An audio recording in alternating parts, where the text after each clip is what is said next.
क्या आपने भी रियल एस्टेट कंसल्टेंट हायर किया था? क्या आपने भी किसी रियल एस्टेट ब्रोकर को काम दिया था और अब वो आपको प्रॉपर रिप्लाई नहीं कर रहा, आपके फोन नहीं उठा रहा, आपका काम दिया हुआ था वो कर नहीं रहा है, आपको ठीक से कोऑपरेट नहीं कर रहा है? तो कई बार ऐसी दिक्कतें रियल एस्टेट में हो जाती है। आइए आज इसी सब्जेक्ट के ऊपर बात करते हैं कि अगर आपने किसी ब्रोकर को, एजेंट को या रियल एस्टेट कंसल्टेंट को काम दिया है और वो प्रॉपर आपको रिस्पॉन्स नहीं कर रहा है, तो ऐसे केसेस में क्या करना चाहिए एंड किस तरीके की सावधानी हम लोगों को रखनी चाहिए जब हम किसी रियल एस्टेट ब्रोकर को काम देते हैं, किसी एजेंट को, किसी कंसल्टेंट को हायर करते हैं। नमस्कार, मेरा नाम विलास पाटिल है। मैं पिछले 15 साल से रियल एस्टेट में काम कर रहा हूँ। आज हम इसी सब्जेक्ट के ऊपर बात करेंगे। तो सबसे पहले आपका हार्दिक स्वागत है मेरे YouTube चैनल की इस वीडियो में। आज हम इसी सब्जेक्ट के ऊपर बात करेंगे कि अगर आपकी भी कोई प्रॉपर्टी है और आपने वो प्रॉपर्टी किसी रियल एस्टेट ब्रोकर को, रियल एस्टेट कंसल्टेंट को रेंट पे चढ़ाने के लिए या रीसेल करने के लिए दी हुई है, यानी आपने किसी प्रॉपर्टी का काम उसको दिया हुआ है और वो प्रॉपर आपको रिस्पॉन्स नहीं कर रहा है। जैसे कि कई बार ये होता है कि ब्रोकर फोन नहीं उठाता है, वो एजेंट आपका रिप्लाई नहीं देता है। आपने सोचा था कि इतने टाइम में ये काम हो जाएगा, रेंट पे चढ़ जाएगी या फिर रीसेल हो जाएगा या फिर बाय करना है तो कुछ ऑप्शंस मिल जाएंगे, पर वो आपका काम हो नहीं रहा है। तो ऐसे केसेस में जो ब्रोकर आपने हायर किया है, जो ब्रोकर को आपने काम दिया है, तो काम देने से पहले आपको क्या सावधानी रखनी चाहिए थी, उसी सब्जेक्ट के ऊपर, उसी विषय में आज हम चर्चा करने वाले हैं। तो देखिए, ऐसा होता है कई बार कि आपने किसी को काम दिया है और वो प्रॉपर आपका काम कर नहीं रहा है। तो इसके कई सारे रीजंस हो सकते हैं, पर अब आपने जिसको काम दिया है वो तो आप दे चुके हैं। लेकिन अगर इसके आगे फ्यूचर में या फिर आप यहां से आगे किस तरह की सावधानियां रखें, क्या पॉइंट्स आप याद रखें, किन चीजों को ध्यान में रखते हुए आपको किसी कंसल्टेंट को या एजेंट को काम देना चाहिए, क्या क्या चेक करना चाहिए, क्या क्या आपको पता होना चाहिए उसे काम देने से पहले, इसी सारे पॉइंट्स के ऊपर, इसी सारे विषय पर आज हम लोग चर्चा करने वाले हैं। आइए तो शुरू करते हैं। पॉइंट नंबर 1, एक नंबर का पॉइंट यह है कि अगर आप किसी रियल एस्टेट कंसल्टेंट या ब्रोकर को या एजेंट को काम देंगे, चाहे वो आपका रियल एस्टेट का कोई प्रॉपर्टी रेंट पे चढ़ाना हो, उसे रीसेल करना हो या फिर आपको खुद को भी बाय करना हो, तो भी कई केसेस में रियल एस्टेट कंसल्टेंट की जरूरत पड़ती है। चलिए फिलहाल तो हम लोग ये बात करते हैं कि अगर आपकी कोई प्रॉपर्टी का काम आपने उसको दिया है तो दो ही काम होंगे, या तो फिर आप उसको रेंट पे चढ़ाने के लिए देंगे या तो फिर आपको सेल करने के लिए। तो जब आप किसी एजेंट को या कंसल्टेंट को अप्रोच करते हैं, उसे काम देने के लिए ढूंढते हैं, तो कैसे आप करते हैं, उसके कुछ चीजों का आपको ध्यान रखना चाहिए, वो मैं आज आपको बताता हूँ। पॉइंट नंबर 1 ये है कि सबसे पहले आप गूगल के ऊपर ऑनलाइन सर्च कर लीजिए। देखिए कि किस किस एजेंट के नाम सबसे पहले आ रहे हैं। ठीक है, अब इसमें आपको इस चीज की सावधानी जरूर रखनी चाहिए कि गूगल हमेशा नंबर 1 to 10 वो कैटेगरी को लाता है जिन लोगों के रैंकिंग एंड रिव्यूज बहुत अच्छे होते हैं। तो देखिए, कई बार ये होता है कि आजकल मार्केट में ऐसा होता है कि आपको आपकी ब्रांड या आपकी कंपनी या आपकी फर्म या जो भी आप नाम से बिजनेस चलाते हैं, उसको गूगल में ऊपर लाने के लिए, मतलब अच्छे खासे रिव्यू एंड उसके जो पॉइंट्स है उनको बढ़ाने के लिए मार्केट में काफी सारे लोग ऐसे काम करते हैं कि भाई XYZ आप अमाउंट पे कर दो, मैं अपने इतने रिव्यू डाल दूंगा तो आपकी ब्रांड जो है वो इतने ऊपर आ जाएगी, तो वो 1 to 10 में रैंकिंग हो जाएगी। तो ऐसे कई सारे केसेस के अंदर लोग अपनी ब्रांड्स को ऊपर लाने के लिए समथिंग अमाउंट पे करते हैं और वो उनकी ब्रांड्स ऊपर आ जाती है। ठीक है, हम पॉइंट पे आते हैं। पॉइंट ये है कि आप जब गूगल सर्च करेंगे किसी एजेंट को, कंसल्टेंट को या ब्रोकर को काम देने के लिए, तो सबसे पहले आपका रैंकिंग आता है 1 to 10 में। तो 1 to 10 में जिन जिन फर्म्स के नाम या फिर जिन जिन एजेंट्स के नाम आएंगे, उनकी कंपनी के नाम आएंगे, तो उसमें ऐसा होता है कि जो नंबर 1 होता है वो काफी ज्यादा रैंकिंग एंड रिव्यूज वाला होता है, तब उसकी ब्रांड ऊपर आती है। अब वो ब्रांड अगर ऊपर आती है तो बट ऑब्वियस है कि जिसके ज्यादा रैंकिंग होंगे, जिसके ज्यादा रिव्यू होंगे, वही ब्रांड नंबर 1 पे आएगा, उसके बाद 2 पे आएगा, 3 पे, 4 पे, 5 पे, 10 तक। तो कई बार इंसान ये सोचता है कि ये नंबर 1 है, ये नंबर 2 है, बस मुझे 1 या 2 को ही फोन करना है क्योंकि यही सबसे ऊपर है, तो यही सबसे अच्छा काम करके देने में। यहीं पर आप गलती खा जाते हैं। जो नंबर 1 है, जो नंबर 2 है, वो नंबर 1 एंड 2 पे इसलिए होता है क्योंकि उसके रिव्यूज बहुत सारे होते हैं। इसका मतलब ये नहीं होता है कि वो सबसे अच्छा काम करने वाला होगा, जरूरी नहीं है। मैं ये कहना चाहता हूँ, होता है कई केसेस के अंदर ये भी हो सकता है कि वो नंबर 1 है तो वो सबसे अच्छा काम करके देता होगा, इसीलिए वो नंबर 1 है। पर कई केसेस में इस चीजों का ध्यान आपको ही रखना पड़ेगा कि वो नंबर 1 पे है तो क्या वो सही तरीके से काम करता है, या सीरियसली उसने इतने रैंकिंग एंड रिव्यूज डाल के नंबर 1 पे गूगल पे वो एसईओ करके आया हुआ है। तो ये चीजें आपको ध्यान रखनी पड़ेगी। तो सबसे पहले अगर आप अपनी प्रॉपर्टी को कुछ भी रेंट आउट या फिर सेलिंग के लिए दे रहे हैं तो ऑनलाइन सर्च करके किसी रियल एस्टेट ब्रोकर का नंबर आप निकल के उसको काम दे सकते हैं। पॉइंट नंबर 2, 2 नंबर का पॉइंट यह है कि आप अगर किसी ब्रोकर को काम देंगे तो आपको यह जरूर से चेक कर लेना चाहिए कि आजकल रियल एस्टेट के अंदर गवर्नमेंट बॉडी पार्ट जो है वो है रेरा। अब रेरा जो है जनरली आजकल मार्केट में कुछ ही लोगों को ये पता है कि जो रेरा है वो रियल एस्टेट सेक्टर में काम करने वालों के लिए है, लेकिन मैक्सिमम लोगों को यही पता है कि जो रेरा है वो बिल्डर के जो प्रोजेक्ट्स होते हैं उनको सर्टिफाइड एंड अप्रूव करने वाली फॉर्म है, बॉडी पार्ट है। पर ऐसा नहीं है। रेरा सिर्फ बिल्डरों के लिए नहीं है, रेरा जो है वो ब्रोकर्स में भी आती है। यानी कि जैसे बिल्डर कोई प्रोजेक्ट लॉन्च करता है और उनको अपना प्रोजेक्ट रेरा में से अप्रूव करवाना होता है, सर्टिफाइड करना होता है, वैसे ब्रोकर्स भी अपने आप को रेरा में से सर्टिफाइड करवा सकते हैं, या फिर रेरा भी ब्रोकर्स को सर्टिफिकेट देती है। तो स्टेप नंबर 2 ये है कि आप अगर गूगल पे सर्च करेंगे XYZ 10 लोगों के नाम आते हैं, तो सेकेंड स्टेप आपको ये करना है कि उन 10 में से आप जिसको भी फोन करेंगे आप उसको ये पूछ सकते हैं कि भाई आप गवर्नमेंट बॉडी पार्ट या फिर रेरा में से सर्टिफाइड एजेंट हो, आपके पास रेरा का अप्रूव है, सर्टिफिकेट है। तो वहां पे एक ट्रस्ट आपका उसके ऊपर हो सकता है। क्यों? क्योंकि जो रेरा है उसका जो सर्टिफिकेट है वो रेरा में से तभी आता है जब किसी एजेंट का प्रॉपर सेटअप होता है, जब वो रियल एस्टेट में प्रॉपर काम कर रहा होता है, तब उसको रेरा में से अप्रूवल मिलता है। तो रेरा में से जिसको अप्रूवल मिला होगा यानी कि वो एक प्रॉपर काम करने वाला बंदा होगा, एक सिस्टमेटिक वो काम करता होगा, मार्केट में रिलायबल होगा, आप उसके ऊपर ट्रस्ट कर सकते हैं।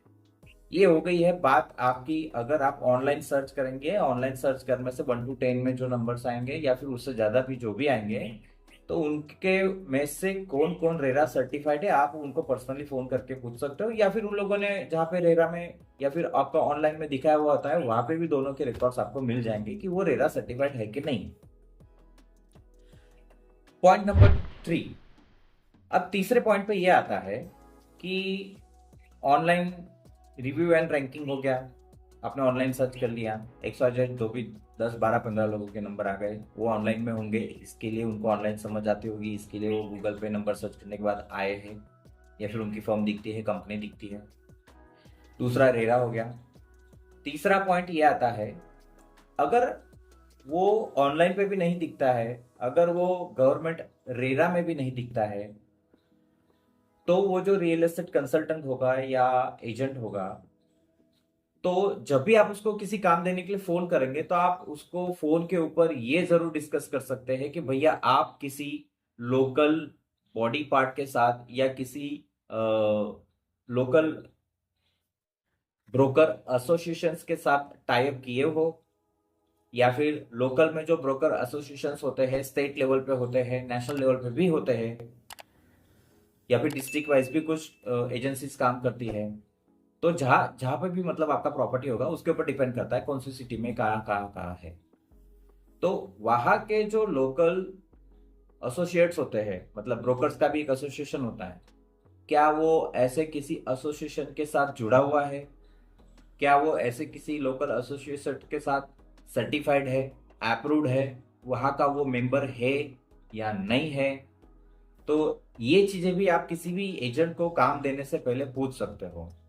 इसका फायदा आपको वहां पे होगा जहां पर आपने उसको काम दिया, और अगर वो आपको प्रॉपर रिस्पॉन्स नहीं कर रहा है तो भी आप उस पर्टिकुलर एसोसिएशन के ऑफिस पर जाकर उसको ढूंढ सकते हैं, पकड़ सकते हैं, उसको बुलाकर वहां पे बात कर सकते हैं। भाई रिप्लाई नहीं दे रहे हो वगैरह वगैरह, मैंने आपको काम दिया हुआ था, आपकी मेरी मेरी मकान की या फिर वॉटेवर जो भी प्रॉपर्टी उसकी कीज आपके पास है, आप मेरे फोन नहीं उठाते हो, रिप्लाई नहीं करते हो, एक्सेट्रा। तो वहां पे भी आप एसोसिएट के ऑफिस पर जाकर भी उसको रीच आउट कर सकते हैं, मिल सकते हैं, पहुंच सकते हैं, पकड़ सकते हैं। तो ये हो गया point number 3। Point number 4 number के पॉइंट में, आप अगर किसी एजेंट को, ब्रोकर को, कंसल्टेंट को काम देते हैं अपनी प्रॉपर्टी रेंट आउट करने के लिए, लीज करने के लिए या फिर रिसेल करने के लिए, तो ये पॉइंट नंबर 4 जो है ये आपका ऑप्शनल है। ऑप्शनल इन द सेंस कि जरूरी नहीं है कि अगर पॉइंट नंबर 4 के ऊपर आप सोचेंगे या डिस्कस करेंगे या वर्कआउट करेंगे तो वो ये पॉइंट है कि भाई किसी भी ब्रोकर को अगर आप काम दे रहे हो तो क्या उसका प्रॉपर एक ऑफिस है, क्या वो अपने पूरे स्टाफ के साथ पर्टिकुलर वर्क करता है, इस तरह से।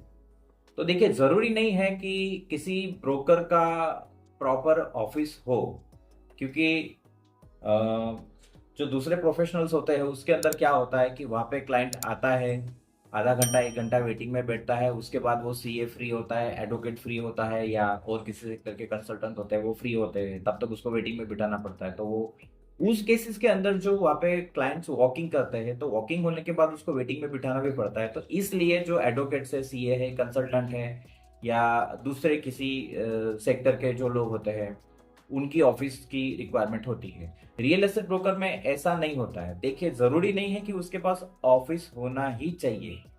कुछ ब्रोकर्स का काम बहुत जेन्युइनली होता है, वो लोग ये मानते हैं कि मैं जेन्युइन हूँ, मैं प्रॉपर काम करता हूँ, लेकिन मुझे ऑफिस की जरूरत नहीं है। कई केसेस में कई हद तक ये जरूरी भी होता है, किसी केसेस में कई हद तक जरूरी नहीं भी होता है। क्योंकि अगर किसी ब्रोकर का बहुत बड़ा काम है, वो पूरे दिन सुबह से लेकर शाम तक, होल डे, वो पूरे दिन मार्केट में घूमते रहता है, अब उसको ऑफिस में बैठने का टाइम मिलता ही नहीं है, तो अननेसेसरीली ऑफिस का फिर रेंट आउट पे करो, या फिर अगर खुद की है तो फिर वो ईएमआई पे करेगा। तो किसी किसी ब्रोकर को ये जरूरी नहीं लगता है कि भाई मैं रियल एस्टेट में काम कर ही रहा हूँ और मेरा काफी बड़ा काम है तो मुझे ऑफिस सेटअप लेके बैठना ही चाहिए। ये ऑप्शनल चीज है।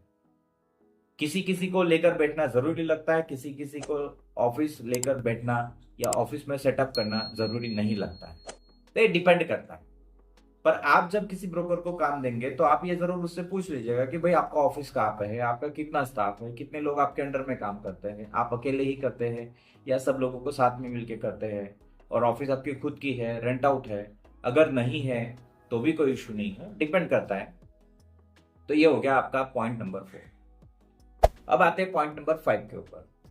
पॉइंट नंबर 5 ये है कि जैसे मान लीजिए 5 नंबर के पॉइंट में हम लोग डिस्कस करेंगे कि आप जिस ब्रोकर को रीच आउट किए हैं, अप्रोच किया हुआ है, काम देने वाले हैं, तो क्या वो ब्रोकर मार्केट के अंदर कहीं पर भी उसका कुछ नाम या नामो निशान आपको मिल रहा है।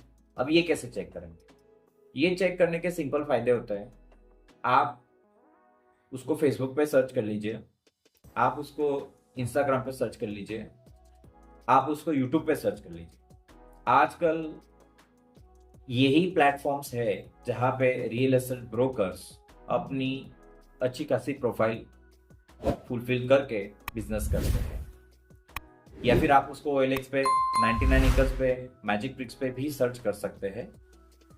तो कई बार ये होता है कि आप उसको, जैसे सोशल मीडिया में फेसबुक है, इंस्टा है, यूट्यूब है, यहाँ पे उसको आप सर्च करेंगे तो मान लीजिए XYZ उस ब्रोकर का नाम आपको मिला, तो फिर उसके बाद आप देखेंगे कि उसके और आपके कोई कॉमन फ्रेंड्स, फॉलोअर्स है या नहीं है। तो जैसे मान लीजिए फॉर एग्जांपल आपने फेसबुक पे सर्च किया और XYZ किसी ब्रोकर का नाम आपको मिला है। अब आपके और उसके जो कॉमन फ्रेंड्स, वो तो आपको दिखाई देता होगा फेसबुक पे, इंस्टा पे भी फॉलोअर्स। तो कॉमन फ्रेंड्स जो होंगे वो आपका भी होगा, वो उनका भी फ्रेंड होगा। तो वहां पे आप उस फ्रेंड को फोन करके पूछ सकते हो कि भाई मैंने देखा है कि ये आपके फ्रेंड लिस्ट में है, एंड ये जो ब्रोकर है मैं उसको अपनी ये प्रॉपर्टी का काम देने वाला हूँ। तो क्या ये जेन्युइन बंदा है? क्या ये प्रॉपर काम करता है? ये फुल टाइम काम करता है या पार्ट टाइम काम करता है? क्या मैं इसको काम दे सकता हूँ, ये मेरा काम करके देने वाला है, या फिर ऐसे ही? तो एक ये आपका वहां पे पर्सनल बॉन्डिंग या फ्रेंड्स में जो आपको उसका रिव्यू मिलेगा, क्योंकि वो जो फ्रेंड है आप दोनों के बीच का कॉमन, वो कॉमन फ्रेंड तो उसको भी पहचानता ही होगा, तो उसको ये पता होगा कि वो जो फ्रेंड है जो ब्रोकर का काम कर रहा है वो कितना जेन्युइन है या नहीं है, क्या वो काम करके देने की कैपेसिटी रखता है, या फिर ऐसे ही। तो वहां से भी आप अपने ब्रोकर को कंफर्म कर सकते हैं कि मैं इसको काम दे सकता हूं या इसको काम नहीं दे सकता हूं। तो आज हमने टोटल 5 पॉइंट डिस्कस किए हैं। एक, ऑनलाइन गूगल सर्च करना है। दूसरा, वो रेरा में सर्च करके देखिए अगर वो रेरा अप्रूव्ड है तो। तीसरा, वो किसी लोकल बॉडी या लोकल एसोसिएट के साथ टाई अप किया है कि नहीं। ये 3 जो है ये आपके रेगुलर है, एंड ऑप्शन 4 एंड 5 जो है ये आपके ऑप्शनल है। तो कई बार 4 एंड 5 में वर्कआउट या फिर फिट आउट नहीं होगा उस ब्रोकर का प्रोफाइल, तो भी कोई बात नहीं है। लेकिन आप जब बात करेंगे तो आपको एक बार उससे मिल लीजिएगा। अगर मिलेंगे तो आपको जेन्युइनली पता चल जाएगा कि ये ब्रोकर मेरा काम करके दे सकता है, ये कॉन्फिडेंट है या नहीं है, ये फुल टाइम करता है कि पार्ट टाइम करता है, एक्सेप्ट। तो ये चीजें होती है। पर ये जो पॉइंट्स मैंने आज आपको डिस्कस किए ये काफी इंपॉर्टेंट पॉइंट्स हैं। आप इसके ऊपर जरूर से एक बार सोच के देखिएगा। उसके बाद आप अगर किसी ब्रोकर को काम देंगे तो बहुत अच्छा है। एंड आशा करता हूँ कि आज का आपका ये वीडियो पसंद आया होगा।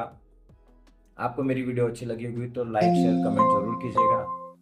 चैनल को सब्सक्राइब जरूर कीजिएगा, क्योंकि इसी तरह की वीडियोस मैं आपके लिए फ्यूचर में भी लाता रहूँगा। अगर आपको भी कोई बात करनी है तो आप कमेंट में ज़रूर लिख सकते हैं।